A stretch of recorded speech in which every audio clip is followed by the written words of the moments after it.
Yo, salut à tous, c'est Danny, j'espère que vous êtes au top. En tout cas, je sais que vous êtes au top avec ce chapitre de ouf. Donc moi aussi, je suis au top avec ce chapitre de ouf.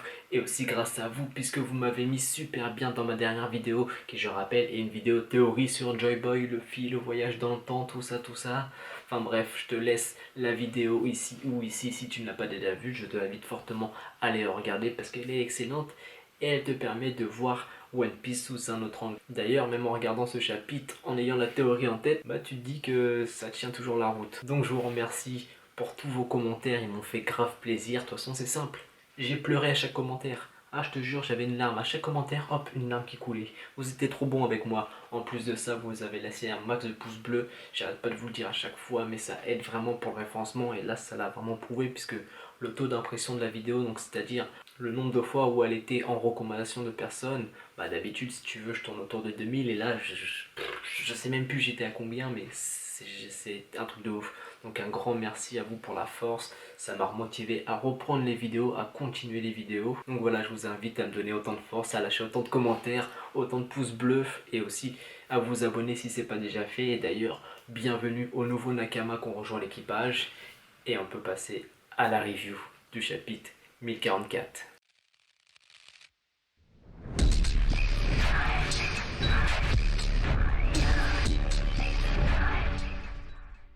Que dire, que dire, que dire. Chapitre qui change tout One Piece. Ah non, vraiment, là, Oda il nous a menti depuis le départ. Là, c'est un truc de ouf. On s'attendait que c'était un chapitre de ouf.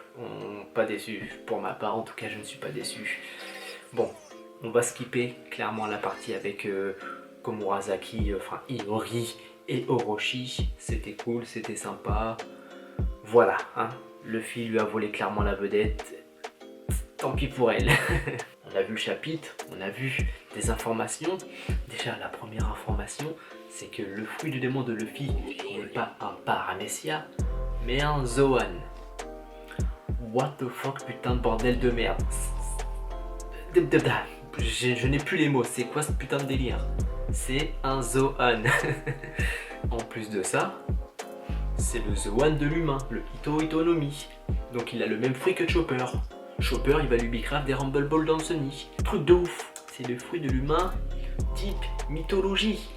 Oui, comme l'amiral Sengoku, comme Marco, le Phénix, comme Katarina Devon. C'est un truc de ouf. Luffy a un des fruits des démons les plus rares dans One Piece. Mais là, c'est un fruit modèle Nika. C'est qui bâtard? C'est qui Nika? C'est qui lui? Parce que d'habitude Oda s'inspire de nos mythologies à nous, dans notre monde réel. Enfin, on sait pas si ça s'est vraiment passé, mais du coup c'est dans notre mythe à nous quoi. C'est des mythologies qui sont dans notre monde. Mais Nika, lui, le boug là, je sais pas c'est qui moi. J'ai cherché, bien sûr on a vu, ça a pas mal tourné dans, déjà depuis le dernier chapitre, même depuis qu'on nous parle de Nika. Je crois que c'est en Afrique du Sud. Il y a quelqu'un qui faisait du tambour et qui a libéré les esclaves, tout ça, ouais, ça colle totalement à Nika. Mais le gars, ce n'était pas un dieu, c'était certes un libérateur, mais je crois pas que c'était un dieu. Et en plus de ça, c'est quoi le rapport avec l'élasticité du caoutchouc? Ça, j'ai pas capté.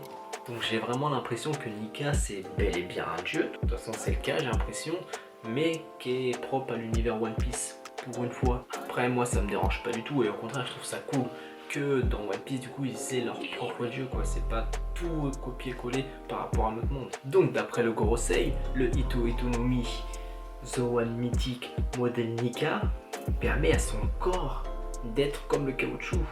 Il peut réaliser tout ce qui lui passe par la tête, mettant un sourire sur le visage de chacun. On l'appelle le guerrier libérateur, ou encore Nika, le dieu soleil.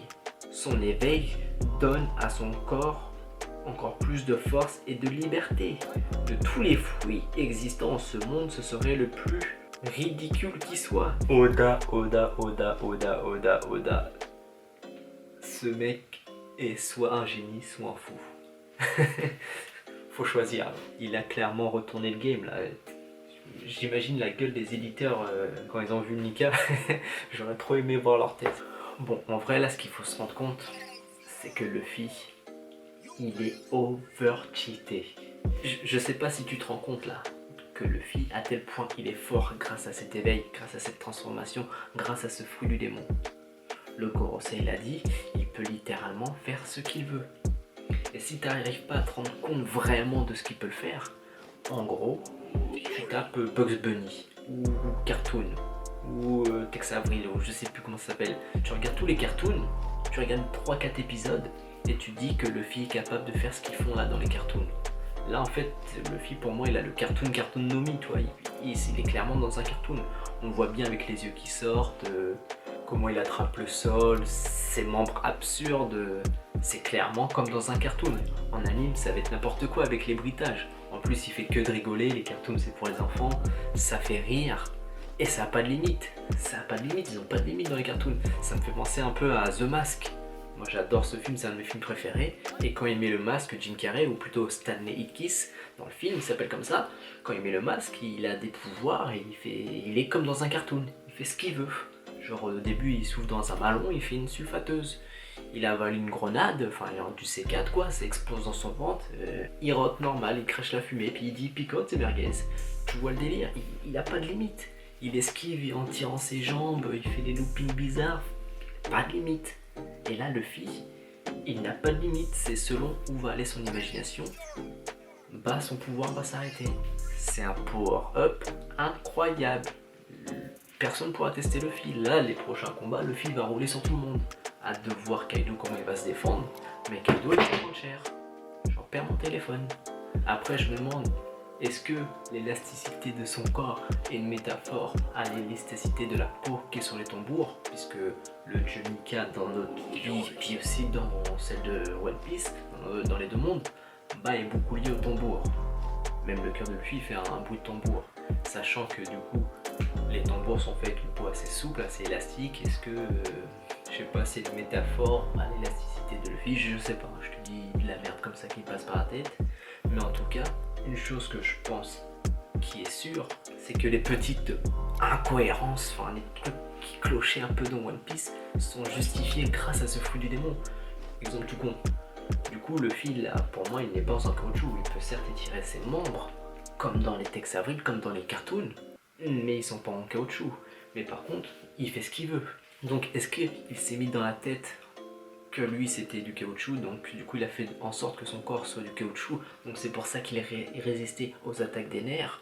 Pareil, le Red Hawk, Luffy a réussi à faire des flammes sous l'eau.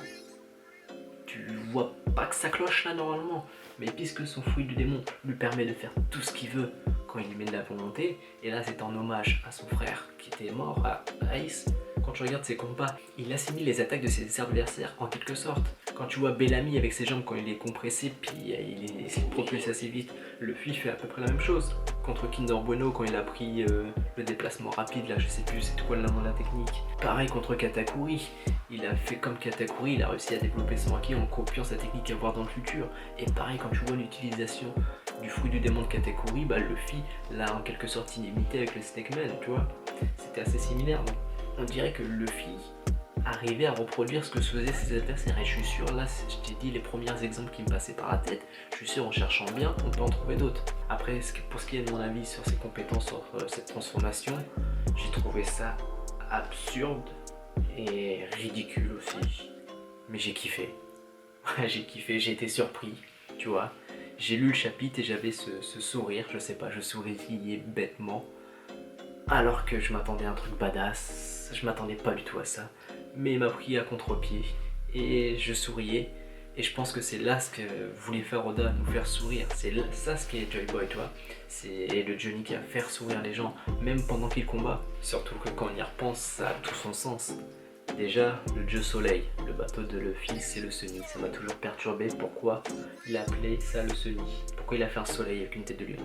La tête de lion, je sais toujours pas, mais pourquoi aussi le soleil, je sais pas. Là, ok. Je commençais à saisir, le soleil, c'est logique.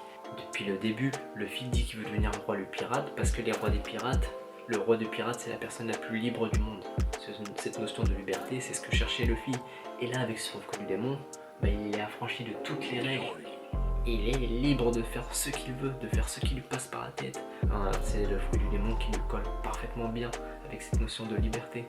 Et ce sourire aussi, faire sourire les gens. C'est du Luffy. En fait, en vrai, il n'y avait pas mieux comme fruit du démon qui correspond à sa personnalité. Après, pour ce qui est de son design, je t'avoue, je suis moins fan. J'attends de voir encore avec le prochain chapitre où on va vraiment le voir. Mais là, pour le coup, je suis mitigé. C'est vrai que j'ai vu pas mal de fanart vraiment stylés, badass. Je t'en mets quelques-uns comme ça, mais ça m'a hypé. Après, ça paraît cohérent et logique, puisque Joy Boy, c'est pas Joyman, c'est Joy Boy, c'est garçon, c'est pas homme. Et en plus de ça, bah, Luffy, quand tu regardes pendant l'ellipse des 2 ans, c'est le seul qui n'a pas vieilli. Après, Luffy, là, dans ce Gear 5, c'est comme ça qu'il se fait appeler, il a l'air d'avoir plusieurs formes. De toute façon, dans le Gear 4, tu voyais, il avait plusieurs formes. Donc je pense que dans le Gear 5, ça va être la même. Donc j'ai hâte de les voir. C'est vrai que ses cheveux, ça peut faire un petit style, mais je m'attendais pas à ça. Après, quand il est stock, ça a l'air marrant. Donc je pense, là, c'est la première fois qu'il l'utilise. Il va y aller un peu à l'arrache, quoi. Il va se faire plaisir. Après, forcément, il va penser à des nouveaux trucs, des nouvelles formes, tu vois.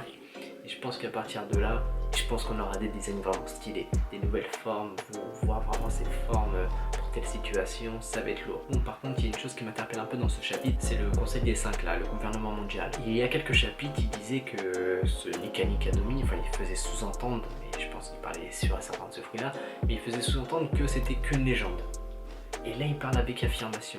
Et ce qui est pas chaud, c'est ils voient en même temps ce qui se passe à Onigashima. Ils sont connectés, ils ont un escargot vision ou c'est un agent du CP0 qui leur téléphone et il leur communique tout au fur et à mesure en live quoi. Donc s'ils savaient depuis le départ que Luffy était bien, avait le Gomu Gomu no Mi, donc je sais pas, je trouve ça un peu flou. J'espère qu'Oda va un peu approfondir cette partie-là parce que là c'est un peu flou. Même si pour moi je pense que c'est Shanks quand il était les voir, qu'il leur a dit faut qu'on parle d'un certain pirate. Je sais pas pourquoi, mais je pense qu'il a tout déballé. Il a dit voilà, j'ai volé le fruit, le Gomu Gomu no Mi, j'ai été le donner à un certain Monkey D. Luffy, patati patata. Et c'est là où ils se sont dit au début ouais c'est qu'une légende. Le Gomu Gomu no Mi n'est pas le fruit, le Hitoto no Mi qu'il y avait il y a 800 ans. Et je pense là en voyant Luffy, ils se sont dit bah ouais, Shanks nous a pas menti, tu vois. Après, j'ai encore du mal à saisir quel est l'intérêt de faire ça. Est-ce que c'est pour provoquer une guerre? Parce que cette guerre est inévitable, il faut qu'elle soit lancée maintenant, c'est ce qui était écrit, ou du moins c'est les consignes que lui avait donné Goldie Roger. J'ai encore beaucoup de questions, vraiment hâte de voir la suite. Il me semble qu'il n'y a pas de pause la semaine prochaine.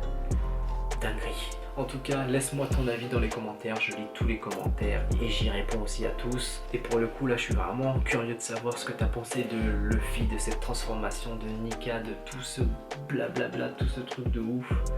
Et puis, bah, je te dis à la semaine prochaine ou à très bientôt. S'il n'y a pas de chapitre, je sortirai une ancienne vidéo. En tout cas, voilà. Abonne-toi, pouce bleu, partage. C'était Danny. Peace.